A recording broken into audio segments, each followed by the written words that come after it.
Où suis-je? Être en réaction ou en réponse? Version française présentée par Leadership Inspiré Lab, partenaire du Conscious Leadership Group, animation par Graham Franks.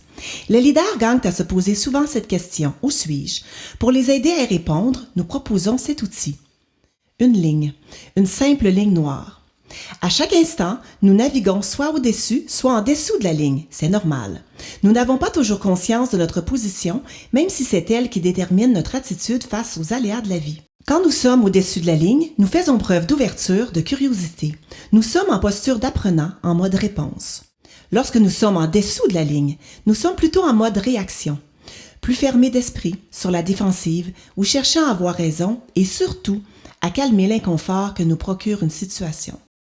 Et si nous prenions un moment pour nous demander « Où suis-je présentement? » Suis-je au-dessus de la ligne, en mode réponse, ou en dessous, en mode réaction?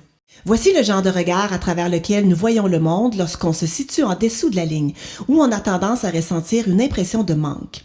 Pas assez d'argent, de temps, d'espace, d'énergie ou d'amour. De ce point de vue, nous sommes convaincus que notre vision des faits est une histoire vraie. En dessous de la ligne, on se sent menacé, comme si quelque chose ou quelqu'un menaçait notre besoin de sécurité intérieure. En dessous de la ligne, la vie est sérieuse et régie par des peurs. Nos émotions nous mènent et on a tendance à se comparer. On s'accroche à notre opinion, à trouver des fautifs ou des coupables, à propager des rumeurs, à expliquer, rationaliser et se justifier. On peut aussi se laisser submerger pour éviter les conflits ou on les cherche pour le plaisir furtif de gagner. Mais quand on accède à l'énergie du dessus de la ligne, on entre dans un monde de possibles. On utilise nos émotions comme de précieux indicateurs. Apprendre devient plus important que d'avoir raison.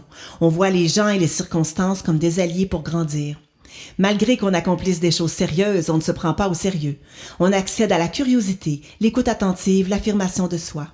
On est même prêt à remettre en question nos croyances. On traverse l'adversité avec une certaine légèreté car on nourrit notre sécurité intérieure.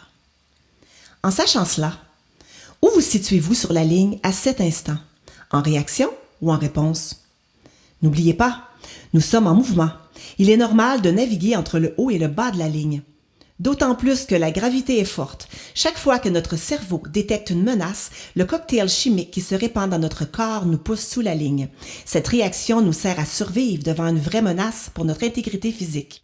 Comme leader, et surtout comme humain, nous sommes biaisés par cette tendance de notre cerveau à confondre une réelle menace physique et une menace pour notre ego ou notre identité. Quand nous sentons notre ego menacé, nous adoptons une posture défensive, une stratégie automatique de conformité, de protection ou de contrôle.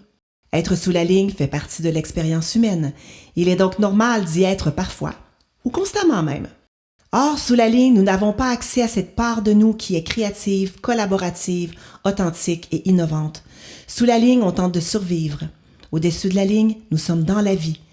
Les leaders d'aujourd'hui gagnent à accéder à un mode créateur et à se libérer du mode survie.